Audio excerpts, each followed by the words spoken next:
আসসালামু আলাইকুম রহমতুল্লাহি ওবরকাত। হাই এভরিওয়ান, আমি ইমাম সৌদি আরবিয়া থেকে। এই মুহূর্তে আমার পিছনে এই যে বাড়ির ধ্বংসাবশেষ দেখা যাচ্ছে, এগুলো সৌদিদের প্রায় 100 বছর পুরনো বাড়ি। তো এই বাড়িগুলো আজকে আমি দেখাবো আর কিছু বলবো সম্পর্কে এই ভিডিওতে। চলুন দেখা যাক। এইগুলো হলো সৌদিদের প্রায় 100 বছরেরও বেশি পুরনো বাড়ি। এরকম বাড়ি প্রত্যেকটা সিটিতেই কম বেশি রয়েছে। তো বাড়িগুলোকে, যেগুলো বড় বড় সিটিতে আছে, সেগুলোকে গভর্নমেন্ট থেকে সংরক্ষণ করে পার্কের মতো লুক দিয়ে একটা ভিজিটরদের এরিয়া হিসেবে সেখানে রেস্টুরেন্ট বানিয়ে একটা ভ্রমণস্থলের মতো তৈরি করেছে। বিভিন্ন দেশ বিদেশের মানুষ এবং এখানকার সৌদিরাও সেখানে গিয়ে সময় কাটান। আমি যেহেতু একটা খুবই নেহাতি ছোট্ট শহরে থাকি, তো এখানকার এগুলো সেরকম সংরক্ষণ করেনি। এগুলো এভাবে পড়ে আছে। বৃষ্টির প্রকোপ সেরকম না থাকায় এই জায়গাগুলো ধসে পড়েনি। আমাদের ইন্ডিয়াতে হলে অনেক আগে এগুলো ধসে পড়তো। তো এইরকম লুক সব ঘরের ভিতরের সাইজগুলো। ভিডিওটা একদম শেষের মাথাতে এখানকার যে আমির ছিলেন, মানে প্রত্যেকটা মানে পঞ্চায়েতের মতো এরিয়া এক একটা আমির থাকতো। তো সে আমিরের বাড়ি শেষে আছে,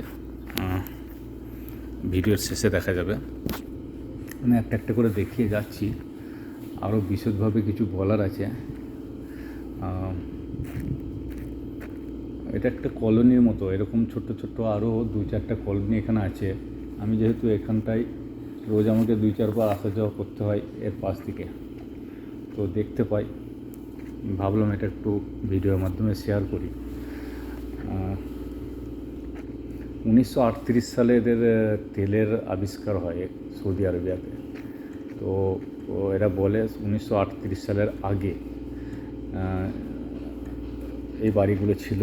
তারপরে 1938 সালে তেলের আবিষ্কার হওয়ার পরে 1960 সালে গভর্নমেন্ট থেকে কোনো প্রজেক্ট আসে বাড়ি করে দেওয়ার জন্য সকলকে।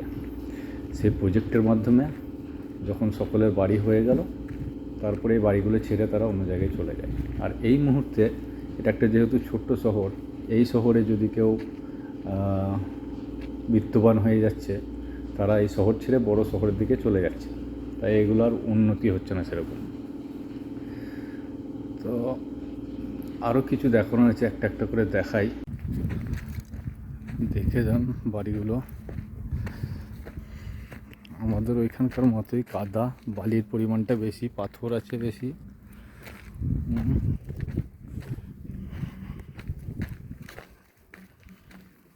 সবুজ শেষ। এটা মনে হচ্ছে একটা বারান্দার মতো ছিল। এদিকটা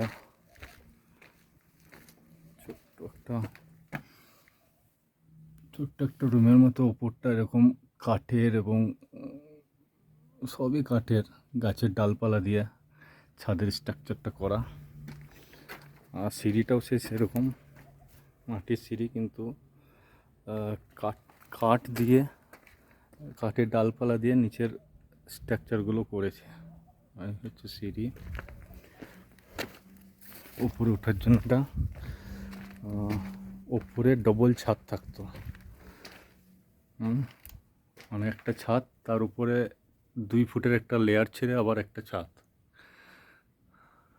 গাছের ডালপালা, কাঠ এসব দিয়ে পরে ছাদের এগুলো আমাদের এখানকার মতোই বাড়িগুলো।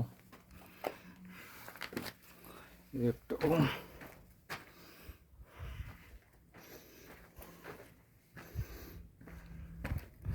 পিলারগুলো হচ্ছে সিমেন্টের, এগুলো হয়তো অনেক পরে আবার করেছিল।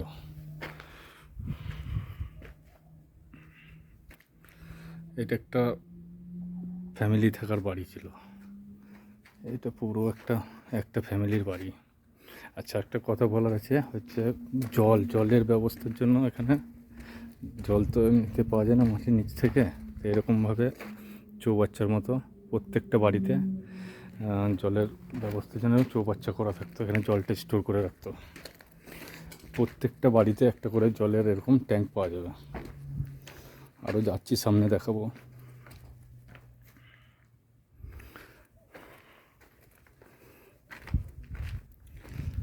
হ্যাঁ, এটা একটা অন্য ফ্যামিলি থাকার বাড়ি।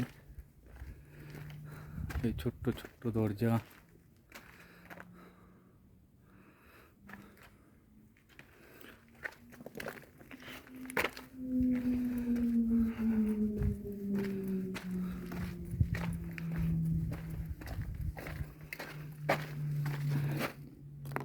বড় বড় পাথরের গিটি আর বালি পরিমাণ একটু বেশি।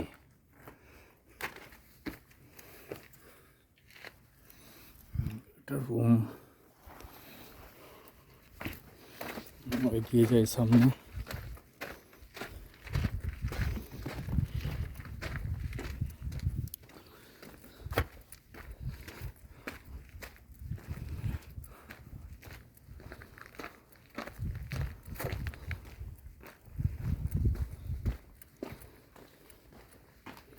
ऐसे भाई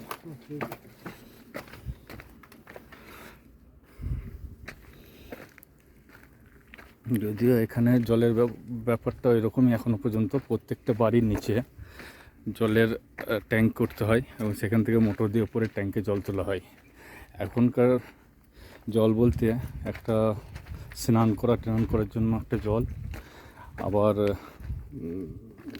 রান্না বান্না করার জন্য জল, আবার পানীয় জল, তিন ধরনের জলই আমাদের কিনে খেতে হয়, তার ব্যবস্থাও রাখতে হয়।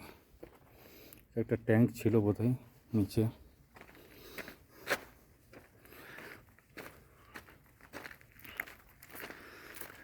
তো এখনকার জলের ব্যবস্থা সম্পর্কে একটা ভিডিওর পরে আমি একবার বানাবো। এটা একটা কিচেন, কাঠের এরকম সুন্দর পাটা ফাটা দিয়েও ছাদের এগুলো করা আছে দেখছি। ডবল ছাদ থাকতো, এই ছাদটা একটা, এর উপরে আবার 2 ফুট ছেড়ে রেখে উপরে একটা ছাদ। কারণ এই যে এসি ছাড়া এখানে মানুষ থাকতে পারে না। তো এত বছর আগে তখন এখানে মানুষ কীভাবে থাকতো এই গরমে, একটা বিশাল চিন্তনীয় বিষয়। এদের জীবিকা ছিল ছাগল পালন, উট পালন, মৎস্য শিকার, আর সামান্য কিছু কৃষিকার্য। এই জীবিকা ছিল আগে, তেলের ইনভেন্টের আগে। এই একটা ট্যাঙ্ক, এখানে জল সংরক্ষণের জন্য ট্যাঙ্কটা ছিল সম্ভবত। এই সব বাড়িগুলো প্রায় ধসে পড়েছে।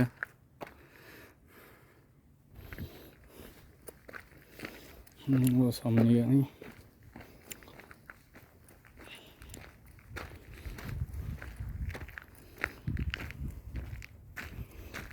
এখানে একটু দূরে আরও একটা মার্কেট আছে পুরনো, সেই মার্কেটটাও আজকে একবার দেখানোর চেষ্টা করব। পুরনো মার্কেট, যদিও বন্ধ, কিন্তু তার স্ট্রাকচারটা কেমন ছিল ওল্ড মার্কেটের, সে স্ট্রাকচারটা এই ভিডিওটাতেই দেখাবো। ভিডিওটা আজকে লম্বা হবে।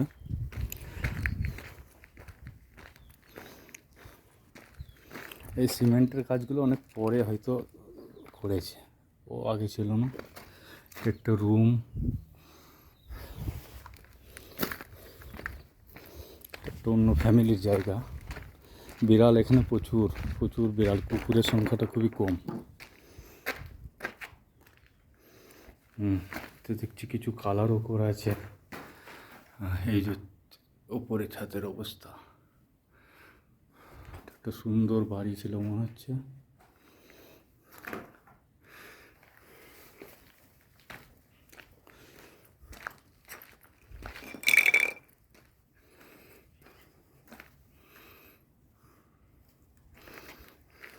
আমি যা দেখছি চোখে, এটা আপনাদেরকে দেখানোর একটা চেষ্টা। অনেকেরই আগ্রহ থাকবে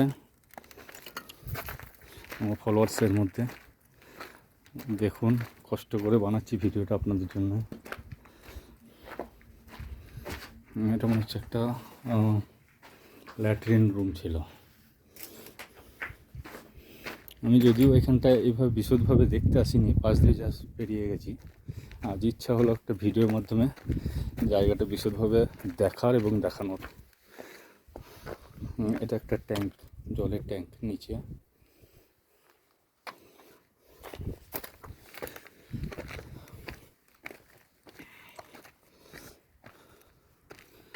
এটাও সেই জলের ট্যাঙ্ক।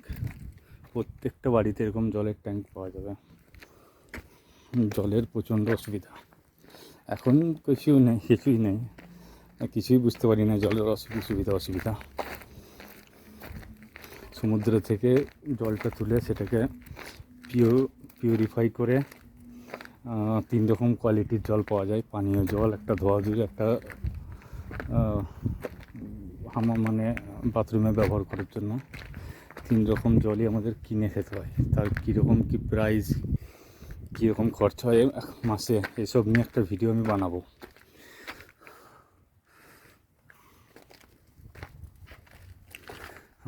এইবার আসছি, এর নেক্সট আছে এখানকার প্রধান যে ছিল আমির, তার বাড়ির সামনাসামনি আসছি, কাছেই চলে এসেছি। বাড়িটা একটু দেখানোর চেষ্টা করবো।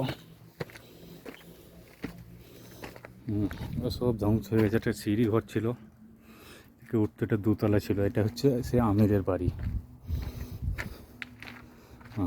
এই দেখুন পিলারগুলো কিছু ডিজাইন করে করা ছিল তখনকার জামানায়। এটাই বিশাল ডিজাইন। ওপর তোপর সব কিছু করে মাটিরই নকশা করা আছে। এটা ছিল সিঁড়ি উপরে যাওয়ার। এটা হচ্ছে আমিরের বাড়ি তখনকার 1960 সালে, যখন বাড়ির প্রজেক্ট পেয়ে সকলে বাড়ি করে নেয়, তারপরে জায়গাগুলো সব ছেড়ে চলে যায় বাইরে। ঢোকার দরজাগুলো খুব নিচু। দেখুন কিছু কারুকার্য করা আছে দেয়ালগুলোতে, সুন্দর কিছু কারুকার্য আছে।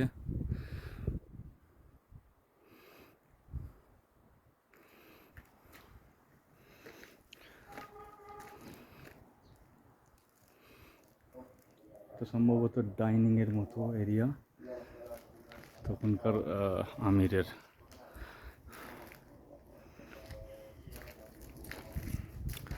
এই যে পিলারগুলোতে সামান্য কাজ করা আছে, হাতের কাজ। দরজায় ঢোকার আগে তো সুন্দর একটা কাজ করা আছে, উপর পর্যন্ত ডিজাইন করা আছে।